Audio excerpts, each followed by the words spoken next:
Tonight, I am happy to introduce an artist whose work humbles and inspires me. Fernando Bryce, currently living and working in New York City as well as Lima, Peru, where he is ultimately from, makes series of mimetic drawings that encapsulate a time and circumstance while bringing into question the transparency and neutrality of historical documents and materials. Equal parts research and production, these works require intellectual curiosity, scholarship, and commitment to content and process, which you might say is also content. Having studied in Lima and Paris, and having lived for some time in Berlin, an education of its own, Fernando looked for a means of making art that felt complete, combining his interest, and came upon the drawing series that he is now so readily recognized for in the mid-1990s. For Arte Nuevo, Miriam Basilio,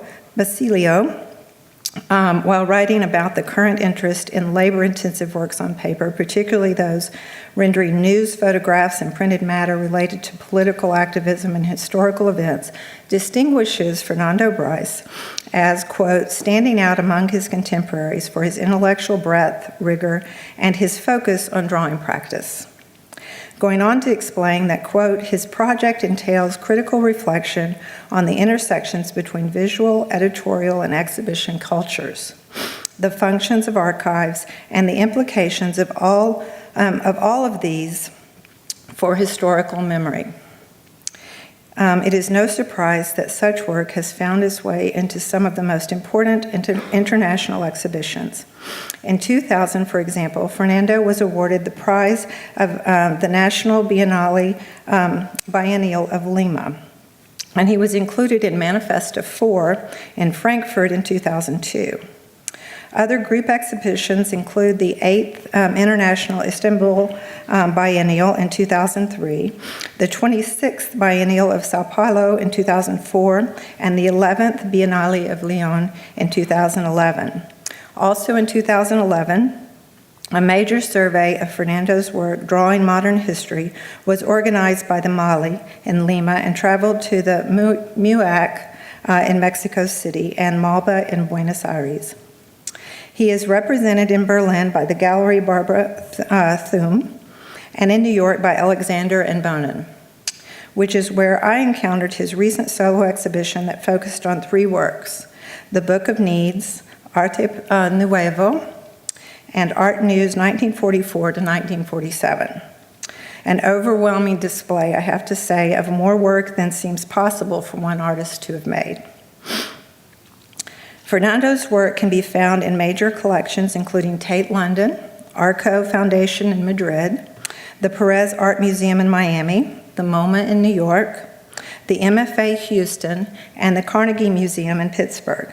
And tonight we have the great pleasure of hearing from him directly, so without further delay, please join me in welcoming Fernando Bryce.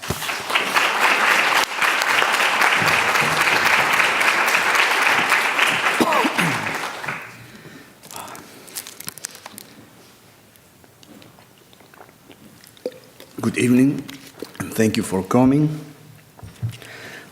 Thank you, Terry Thornton, Michael Moore for inviting me, and the Modern Art Museum of Fort Worth. I'm honored to be here with all of you and be able to share and talk about my work. So I will apologize my precarious English, but I will try to be the best. So first of all, I will read a text I prepared for this occasion, and then I will comment 4 bodies of work, and then we can have some questions and answers. So, well. My work revolves around history, its representation through images and text, and the questioning of them as cultural constructions and power discourses. The source materials I work with include all kinds of printed documents, magazines, pamphlets, posters, newspapers, articles, and advertising, considered as historical documents, and the method I have developed consists in the appropriation and reproduction of this archival material through drawing and rearranging them in different configurations. I call this method mimetic analysis. That was a term I invented to describe my work method rather than pretend a theoretical concept, which of course it is also, but well, I am not that theoretical. These two concepts are in some way a contradiction, since the term mimetic refers to the constitution of a representation, and analysis addresses the dissolution and separation of a determinate object or a body. Along with the drawings, I also use found objects that work as museal vitrines objects, sometimes related and in dialogue with them. I have also used silkscreen as a reproduction technique.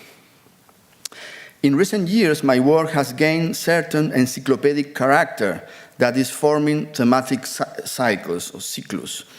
My latest drawing series are part of a sort of mapping of 20th century's cultural and geopolitical representations.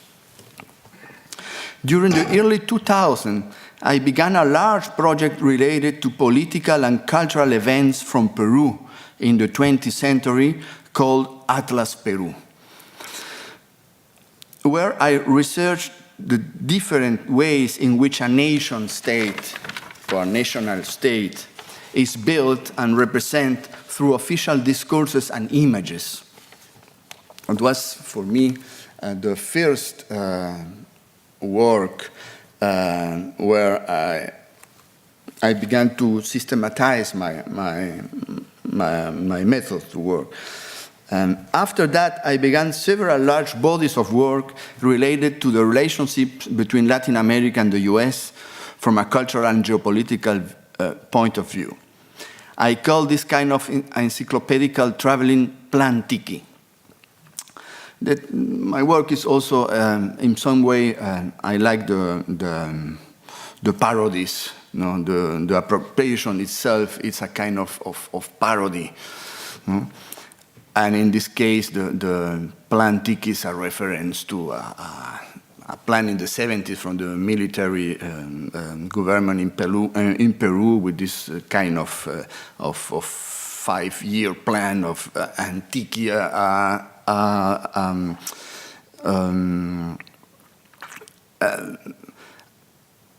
Tiki is referred to the Polynesian godness, which is a kind of exotist idea, so, well, a no place in our imagination. After this cycle, I decided in a more global way to approach images and representation of what we can call world history, with a special focus on histories related to colonialism, imperialism, totalitarianism, and their representations. That means a plan that runs throughout the decades of the 20th century, depending on which time period I approach them with different images categories. I would like to describe you the different aspects of my work process. In general, there is a particular intention behind my work, which has to do with the idea of transfiguring the images from the archives by taking them out of their original context. In the source, they are all condemned to be prisoners of the circumstances in which they were constructed. The document is a fact of the past, whereas the drawing is something anew. In this sense, a difference is established, and one is under the impression that through the mimetic or mimetic process, the original is being put in relief, and there is a sense of transformation. By transforming the documents into drawings, the first sensation is that it's clear that what the image means in the document, you get the impression the through is there, but it could be seen differently.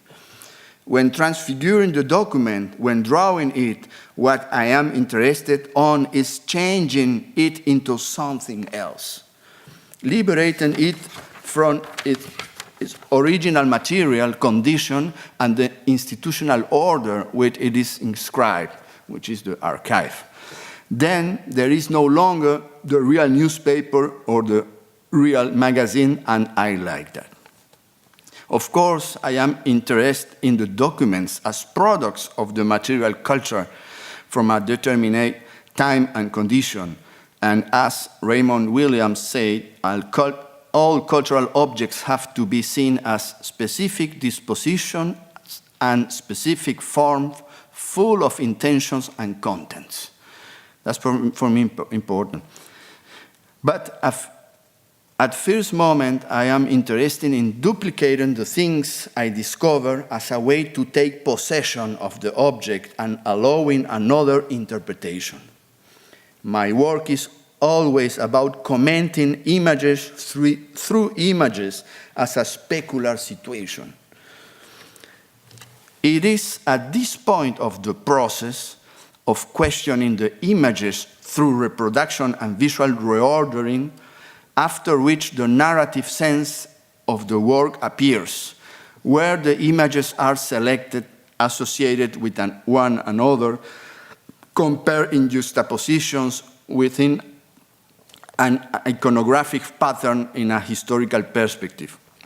This kind of visual narrative is guided on the one hand by the ideas I may have on the subject I'm dealing with, and which are based on historical interpretations, and on the other due to the evocative power of the images themselves and the sensible relationships I establish with them.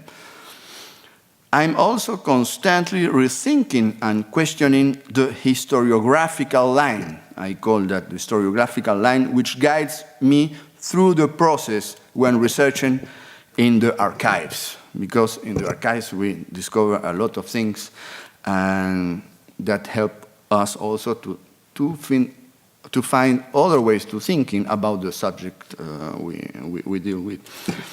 The whole represents a labor of historical memory reconstruction with artistic means, based on what the French philosopher and historian Paul Ricoeur called the archive memory. The archived memory.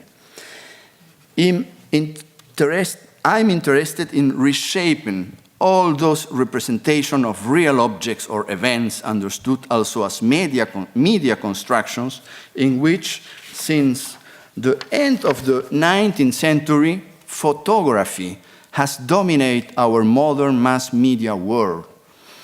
In that sense, my labor could be seen as a kind of conscious, anachronistic way to approach those images. This mediated condition of circulating and archived images is one aspect.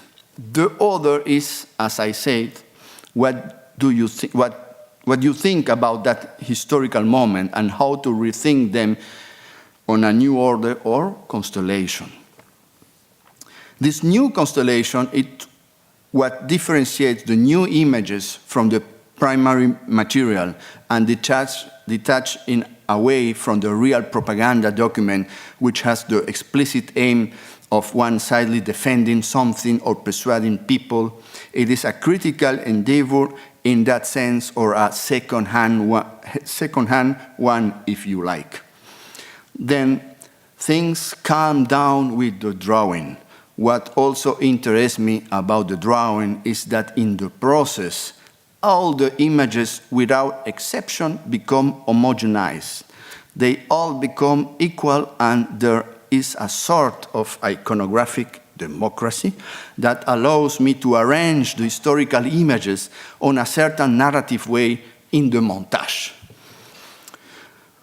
The only hierarchies are in the counterpointing, the weight I give to specific segments, scales, etc. Situated on the field of art and in the margins of the historian discipline, I like to see my practice as one of a para-historian.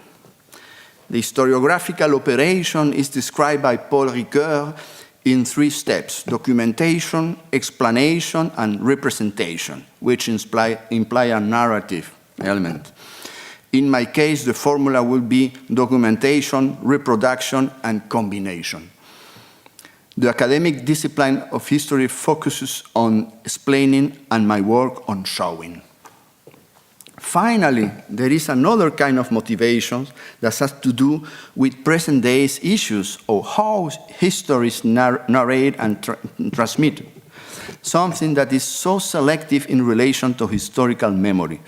There is always a critical stance towards all that. I say, this is what they tell us.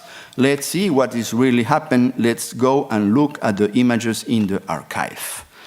Sometimes I see my function similarly to a scholar that receives the order to accomplish certain instruction and assignments. In that way, I work as a copyist, which mission is the transcription of archived material like a very slow fax machine. I often think of Walter Benjamin's dictum in which he said that the appropriation and knowledge of the past and the historical object by bringing it into the present could only be understood as a rescue. Well, now we can begin to look at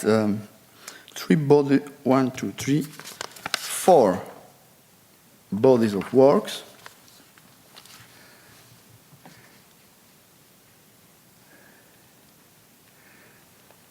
We are beginning with images of my last exhibition in New York at the gallery Alexander and Bonin.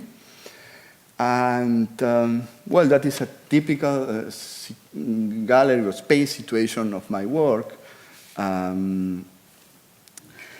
That big series on the left side is called Book of Needs. Then there are other series I will comment after that. The Book of Needs is a series based on archive material from the UNESCO. The UNESCO is the United Nations Cultural Organization, and it is the first time I found these images on the internet. That was very not too difficult. And this series belonged to, as I say, this cycle related to world history through, represented through images. And in this case, it deals with the beginning of the Cold War and the beginning of decolonization process and the beginning of the new world architecture, through the UN, after the Second World War, with all the new institutions. And it was really amazing to see on these images a certain spirit shared by all the world, in some by different ways, of course, in confrontation, but certain ideas of progress, of understanding, and so on. Also, the idea of the universal progress, but also with new challenges, because after the Second World War, there was not only the Cold War, but also the new challenges for the international community to affront, the new cultures, the new countries. They were before colonies and they were independent, as India and new African countries, etc. And this international arena, it was a challenge to thinking also this kind of new considerations of the other cultures, and to relate that with some kind of universal liberal ideals as the human rights and so on. in all this material, you have so many like lines or issues. They come again and again. The series was thinking to be from 47 to 54. I have in my works always, so I decide before I begin the work, so after to review the whole material, I decide when I stop one series, not to have only a segment. Of course, I have to have a limit because the archive has not an end. Yes, and and it was for me very interesting to see how the whole issues of this time, represented by this new international full of optimism, despite the problems of the war and so on, how the problems of this time in some way are the same problems as today, no? But with the big difference that at this time it was a kind of optimism that is not more existent at our days, and this kind of contrast between the past and our time, but dealing with the same problems, that is for me very important, especially in this series. And I decided to do it, and as I always do with my work, or I think my work as a kind of actualization of what we call history in our present, no? To see it in another way, maybe. Here we have Mrs. Eleanor Roosevelt. That is, for example, an image that is also funny because I sometimes I speak as I have in front of me the original document, but it's my drawing, no, and maybe I like also in the sense to work with history because I deal in some way with like a historian, no, also by speaking about history, sometimes and not about my work. So, but I switch between the two positions, no, to speaking about my work and to speak about the images that are, of course. That is also another point in the work because sometimes there are people that are a little bit irritated that there's too much contents, and what I mean, everybody has his own, ¿cómo se dice gusto? Taste, nicht wahr? Aber, so here we have an image from Libya, for example, which is very, very interesting because it was one of the few countries found directly by the United Nations, because Libya was an Italian colony, and at our days it's a country that doesn't more exist.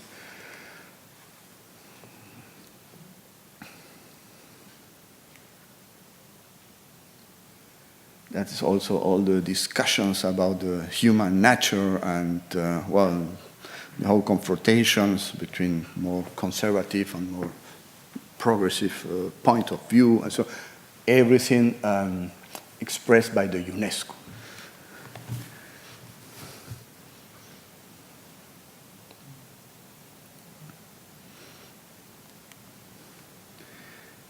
That was absolutely incredible to find this image because it's like the absolutely contrast to our time.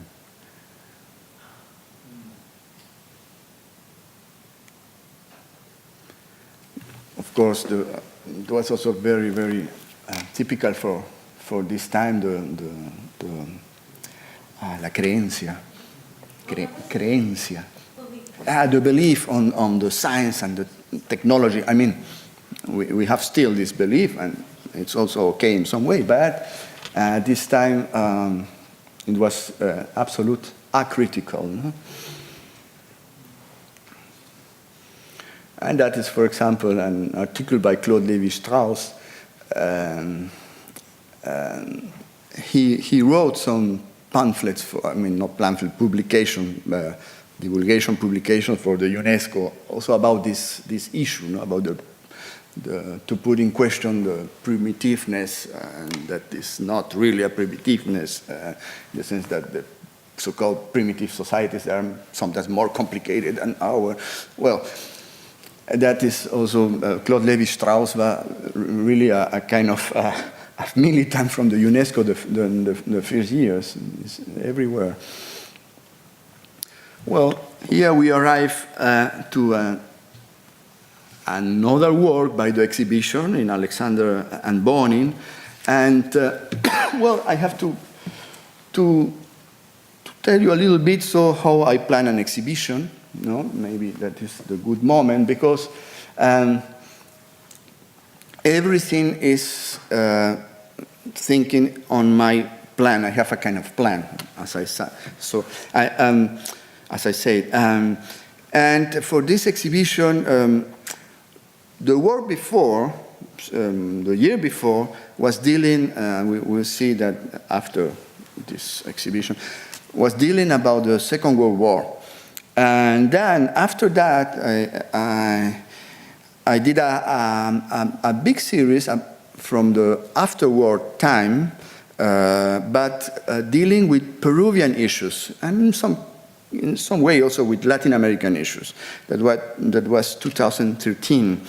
And then that is another step, so in this way through the historical time, so to say, no? And I was thinking, why not to work with more cultural issues and also artistical issues from this period, the Cold War period, and in the Western world. No? And so I decided to make this exhibition more dealing with these images from the cultural and the artistical aspects of this time. No? And, well, I had the UNESCO series, which was more a kind of geopolitical, you know, with this emblematical new institution, world institution. And then I was thinking, why not to have something more local, more specific, in this case to a city, which is New York. No? And this series is called ARTnews, 1944-1947. And, well, I decided to look at the artistic scene in New York at this time, which is, of course, a very interesting time, because during the 40s in the US, but sobre todo, ¿cómo se dice? Above all, in New York. So, and you had so many artists, they fly the fascism, the war in Europe, they come to New York, and the American avant-garde was also by cooking the new formulas and well, and also many Latin Americans were also in New York. So it was a very interesting transition time. The 40s, especially end of the 40s, end of the 40s. So then I decided to look at in the archive, to look at the art magazines, because in the art magazines you have the all-day art history in some way. And the most interesting aspect I find in this ARTnews magazine was the side with the exhibition announcements. And I was fascinated, because you could see when was the exhibition, who was the artist, and you can have a panorama in this really simple way, because they were not too attractive. The announcements a little bit. Certain of them with a kind of incluso, so a kind of funeral touch also. But well, then I decided formally to I chose, because my work is always I have to choose impermanence, and then I make a choice of many of these announcements. And try to make an equilibrium between, of course, the more famous American artists they were at this time. They were not too famous. still famous, but well, it was not the 50s. And some Latin Americans that were there, as Tamayo or Mata, and some Europeans, and also some not too well known, as I think there is a boxer. He stopped to box and to begin to paint. I don't remember the name is there. Well, so I make this mix as a kind of panorama of this time, and I put some of the original ones are all in positive, and I put some of them in negative in order to make a more graphic, attractive composition. Also a kind of allusion of the abstract art and so on. Well, that is the series ARTnews, which is a very I kind of follow the history through the archive in a very, in some way, a simple way. And that is Arte Nuevo. That is the other series was in the exhibition in New York. That is a wall, 6-meter long wall. And for this work, I decided to make to reproduce some images with silk screen. So to put a little bit color into my work, but also the first reason to change the technique was, first of all, the impossibility to make a drawing from this kind of abstract images in a certain bigger way, and also the particular conditions in those images circulating at this time and were produced. The series is called Arte Nuevo because it's related to an Argentinian art magazine.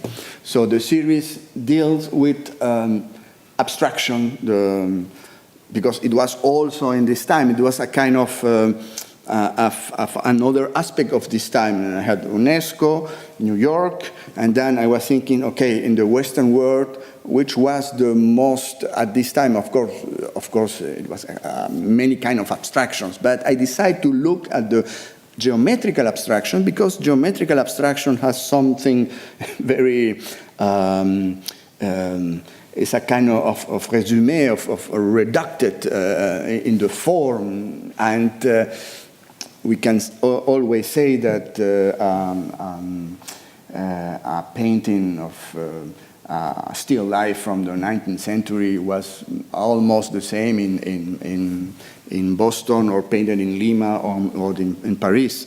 But this universal or supposed to be universal language of abstraction, and particularly the geometrical one, which in the forms are very certain simple. That is related to this idea of an international language and universal language beside the cultural differences.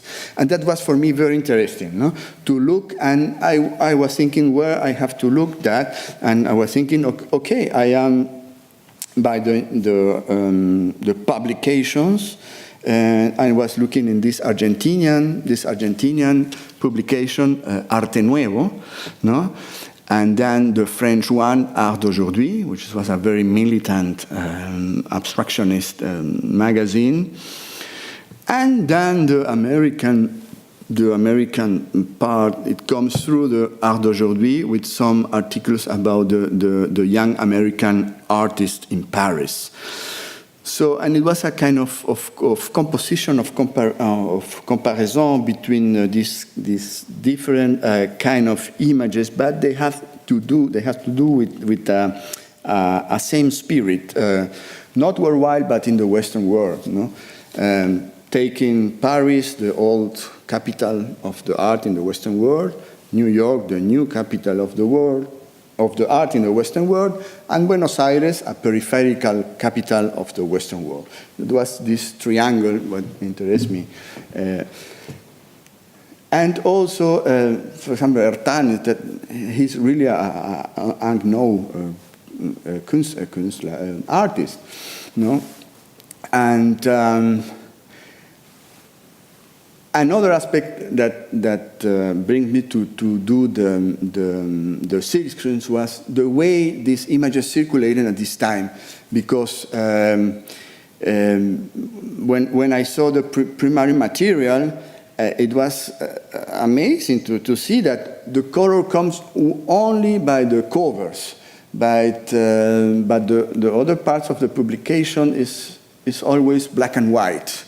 No, and that is also another aspect that make that I decide to make it in silkscreen, also to show the quality of the images they are circulating at this time. No, some friend art historian told me that many of the avant-garde in Buenos Aires, they saw the first Mondrian first when they go to Paris or to New York, no?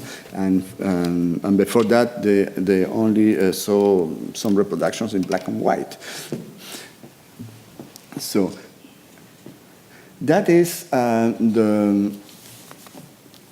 another series, the last one, which is called El Mundo en Llamas. The World in Flames. And that is a big series from 95 drawings, done in 2010, 2011, and shown by Alexander and Bonin also. And with this series, my theme was the Second World War, through the images. The Second World War, which of course is a catastrophe for the 20th century, and is still a kind of factory of images, no? Because the image production from the Second World War is still in our times. I mean, and as issue for me, of course, it was very important, and because the series before that they were dealing with the 20s, with the 30s in Europe, and also the German colonial history or the British colonial history, and so on. But then I arrived to the Second World War, and I had to decide how to approach this big issue, not only dramatical but catastrophical. And of course, the first point was to go to the archives and to stay by my way of working. And in this case, I decided to choose only almost three kind of images, three categories. One is the newspapers, the front of the newspapers from different points of view, no? And the images from the cinema, the advertisement in Lima. They were this kind of images coming from mostly from the U.S. Because of the American films, and they were in some way retuned in Lima and then printed in the announcement pages from cinema in the newspapers. And that was for me very interesting to compare these two kind of images, and also some kind of advertising dealing with with I don't know, products like radio, which was very modern at this time, but using the theme of the war, which it was, I think, also a particular aspect that's happened in Peru, a country which was not involved in war. So then the first step was this to clear this structure of the series, well, cinema and news. And why the news? Because the news are also a kind of construction of the events, through images and text. I mean, with a certain on different ideological points of view. And they are all related to the events, but it is a kind of construction, and that is for me very interesting. And the images from I mean in this case is the advertising from cinema, which are also kind of constructions, but through fictions. But they build also our imaginary, and it was also interesting to see that they were films dealing with the Second World War. They were made right few months after the events. For example, it was a film about Pearl Harbor, I think, a fiction film, few months after the events. They did, of course, as propaganda, and it was the good propaganda because it was the good side. And well, but this kind of images, and this comparison of images is for me is what my work deals. So then I try to build a kind of narration with all this material. In this sense, I am looking at the different, for example, at the different parts. That is a German news, because at this time television doesn't exist, although for very few people in very few countries, and it was always everything was in the cinemas. And that is the German news in Peru before Peru declares the war on Germany, 44, a little bit later. And well, and that is the kind of association of images I do. As usual in my work, and in a special way, in this case, from the Word in Flames, with the events, told by El Comercio, which is established newspaper in Peru. Le Matin, in this case, is a pro-German French newspaper, which was Republican, democratic Republican, but becomes pro-fascist after the occupation and the Vichy regime. And the New York Times, and the events from different points of view. Where is going Europe? I mean, that is for me also, you can read it also from our times, colonial films, where is going Europe. I think through images. That is incredible. That is the meeting by Laval and Hitler. That is so. They are also this kind of that is the way we read, and we read the images in different way. It depends on the person. But for me, it was first incredible the normality of this time, the normality, of course, and besides Laval, je cherche du travail. I'm looking for a job. So it's like So that is, I have to say, in this series, where it's perfect for me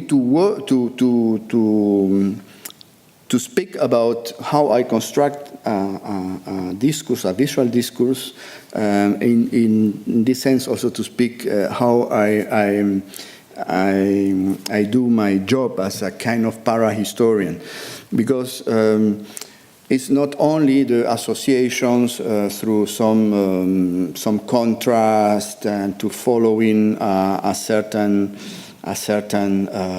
chronology, which is very important because I have to respect some chronology, no? But also I have, of course, which is not maybe too evident for the people, they see my work, but I have to have, as every historian, but I have to say that I am not an academical historian, I have to have a certain line of a certain position because, we are not neutral, that doesn't exist a neutrality. And in this case, of course, when I was working on the archives and looking at this whole material, I was thinking, well, I want to arrive 44, the first news about the extermination war on the East made by the Nazis, and that is an aspect, no? That is an aspect. A war that begins with the attack to the Soviet Union by the Nazi Germany, and that is for me and at the same time also this new constellation from the Allies, no, with certain aspects that they are still present in our days. So kind of, because it was also a kind of competition, despite that we know where the good side was, but a kind of also the aerial superiority, for example, that is also a kind of other aspect.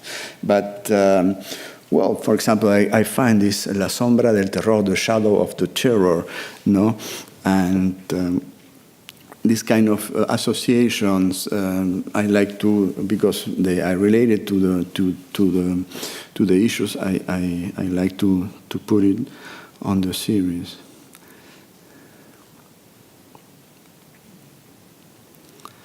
Oh, that was President Roosevelt.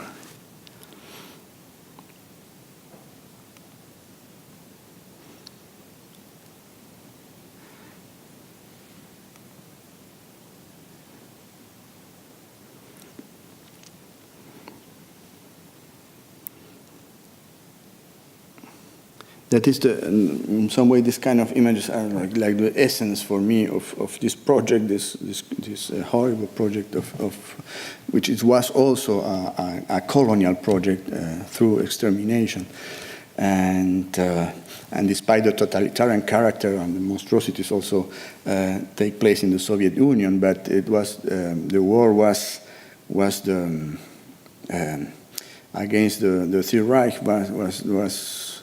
was possible by the alliance between the Soviet Union and the Western democracies.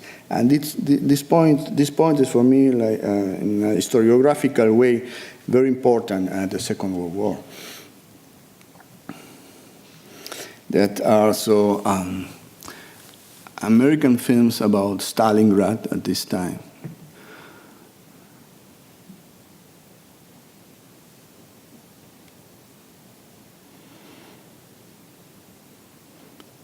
It's more this pop culture. That is, for me, a very emblematical image. So, it's the news about the big meeting from Marshal Pétain in Paris 3 or 2 months before the liberation, no? Which is show us also these big contradictions in Europe, and particularly in the fascist Europe, which was also a project for a new Europe.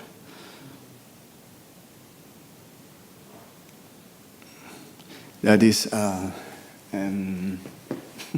that is the lighter way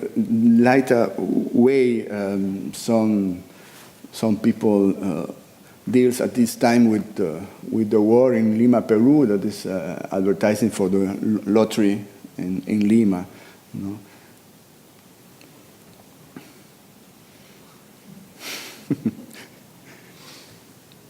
I mean, at the same time, for me, it's also to make. I love to make my job, and also it's very funny. I mean, it is also a kind of label where I am not always thinking about the sense of the work, but when I am into the work and this process of reproduction, and yeah, it is like.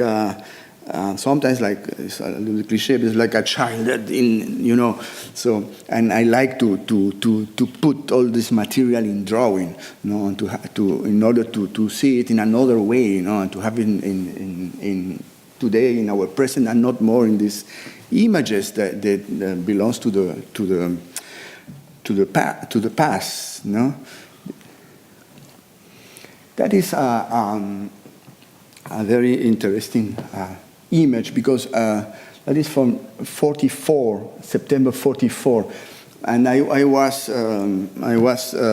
looking for news of the fierce liberations made by the Red Army from the extermination camps in Eastern Europe, and the only that report about that, and it was the communist newspapers from France, L'Humanité. And then the German Jewish newspapers from New York, from German Jews in exile. Anna Arendt was writing there also, and so Thomas Mann. Well, and that is one of those exemplars from this time, which is September 44. And after the Bagration operation, it was this big offensive of the Red Army in the Ukraine and Vice Rusland. The first liberation of the camps, Madianek was the first one, was reported by these newspapers. And that here is the Bestrafung der Verbrechen an den Juden in Europa. So it's like the punishment and the assassins, right?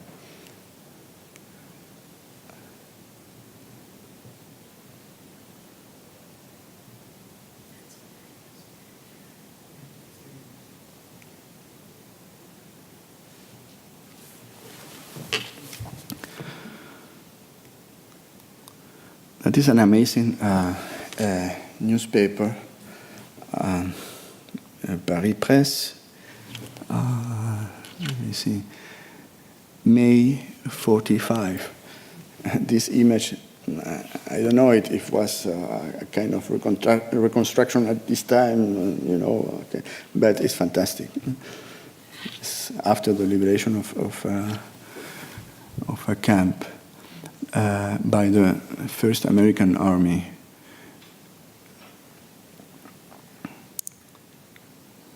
And that is the series has 95 images. Of course, I have only a selection of them. That is the Hiroshima report of the bomb in Peruvian newspapers. This the unpoisoning, ¿cómo se dice envenenado? Poisoned victory, as Bertolt Brecht called this horrible event. Well, thank you.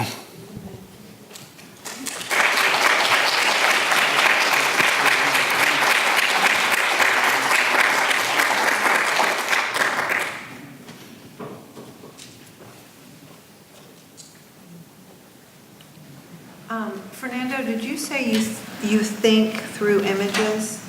Did you say that? Yes. I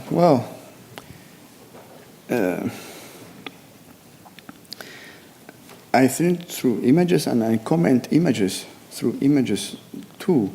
No, of course, there is the relation.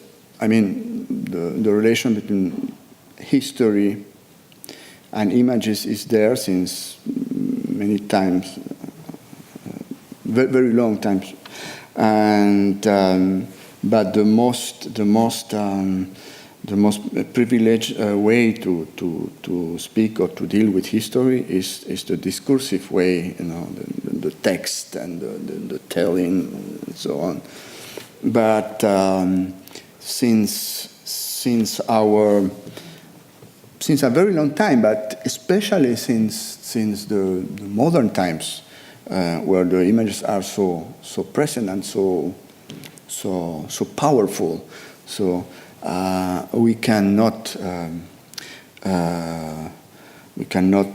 put images by side by thinking our history, because it is represented in images too, no? And the image is a way to bring thinking in a very effective way since the antiquity. It's not a new thing, but I think with the modern society this phenomena is reproduced and expanded until really so bigger, in a bigger way, and we are in some way obliged to thinking through images and to deal with the images, to explain also our world. So because our world is built by images too, no? I mean,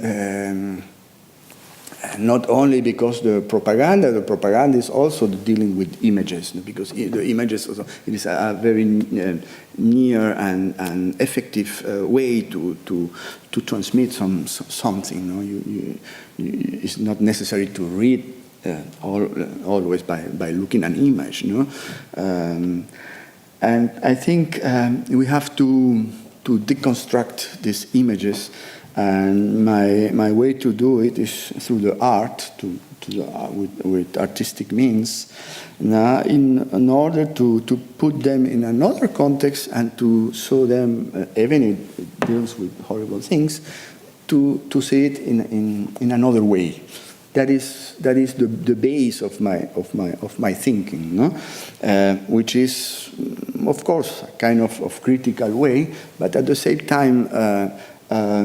Using and dealing with the own properties of the medium. In this case, the ink, the work with the brush, which is a very traditional technique, And in this sense, I see also when I speak about a certain anachronistic way, that is true in the sense that I am dealing with images produced by in an industrial way, in some way.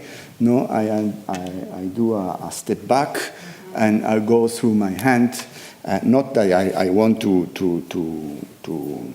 mythologize or to speaking about the in a traditional or conservative way about the handwork, But in this case, that works for me, for my interest.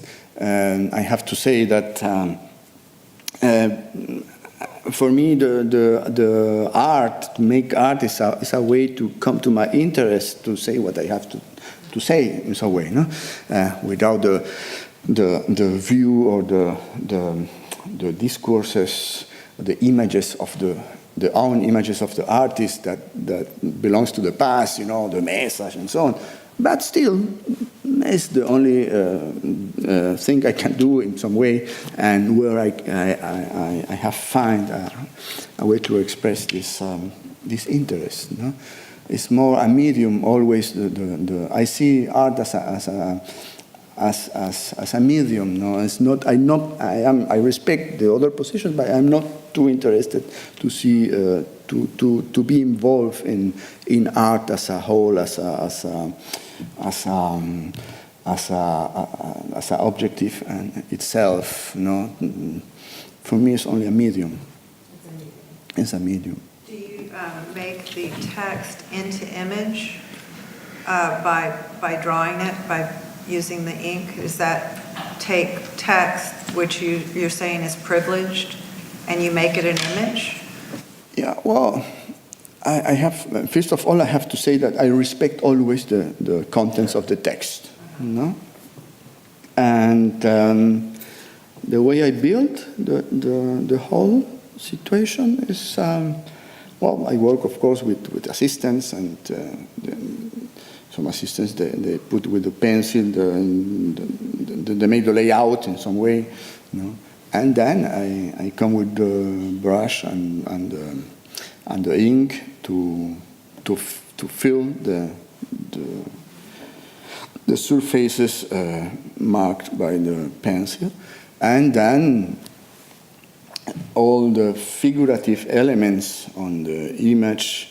Of course, that is only my hand, and well, I have to do the images. Sometimes it works, sometimes not. So when it's not, then I have to begin again. But well, and the little letters, I do it also by myself, of course. No, yeah. I love how much they look like your hand. You know, that they don't look machined. They don't look printed. The text in particular looks like your hand. Yeah, because, I mean, of course, this mimetical aspect has a certain limit, no? Because I don't want to copy the typography of the newspapers. That could be crazy and senseless, no? Because for me, the most important, despite if not a matter if the people read it or the public read it or not, but I have to have all the information there, no? All the contents. So I am a little bit obsessed with contents, no? In some way. No, but at the same time, to build this series is a kind of to build also a big form, no? A new constellation of images with a particular quality also. No? Well, that is in a most traditional way, the artistical aspect. Yeah. I'm interested in the way you described your project of taking these out of the archive and out of history, and then your drawing is an act of possession. And you described it also as a critique. But do you ever worry about a kind of aestheticization of history that's being produced? Mm-hmm. And I was thinking in particular when they're all arranged in a grid. Yeah. And it all passes through your hands. So there's a unifying aesthetic that happens through the grid and through your act of transformation that becomes your stamp, your hand. Yes. And do you ever worry that flattens history, that it aestheticizes history? Well, I would say it homogenizes the images, no? And that is for me also important because, I mean, it was a result of my experimentations many years before, when I realized that when I transform these documents in my way, I don't want to have also I don't deal with the concept of style. Of course, style is a consequence. Like irony is also a consequence of the work, not an intention. No, in the sense, what my first approach to this operation is, of course, the appropriation of these images and to do it better as possible, so as I can. No, and well. And of course, it is a kind of, it's a style in some way, because of course it's a fact, a visual fact, and you can see, oh, that is the hand of this artist, of course. But it's not my intention to deal with this kind of ideas or concepts, no? In the sense, what was for me interesting, or it's for me interesting, is to have this kind of homogenizations where every image is in some way equal to another. No, but to be equal, it doesn't means to have the same content, or to be homologate. No, but this homogenization, for me, it put it out the differences in terms of content, no? Because we are the black and white and the drawing and all this process of homogenization put the images out from the conditions of the document itself, no? And for me, it's concentrated more on the contents, and well, that's it. No, I like this idea to through drawing, not to have hierarchies of one image to the other. No, and for me, it's the way to build a certain visual discourse. No. As a kind of narration. It's not a narration in a literal sense, but it's a kind of narrative there. No? Well, of course, it is aesthetic, because it's art. I mean, I don't know, but that is not. I don't want, because some people could say, well, that is aestheticization of the documents. That is not my proposal. Reacting to thinking, processing current day images from news or internet? Do you see them as future material? How are you organizing them in your brain? My primary material, what I find in the archives, or no, what's current today? So today, Yeah.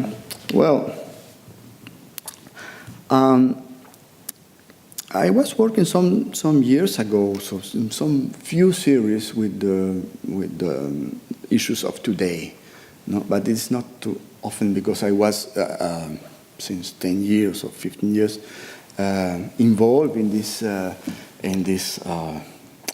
more view, not historical point of view, but well, yes, this interest on the past, you know?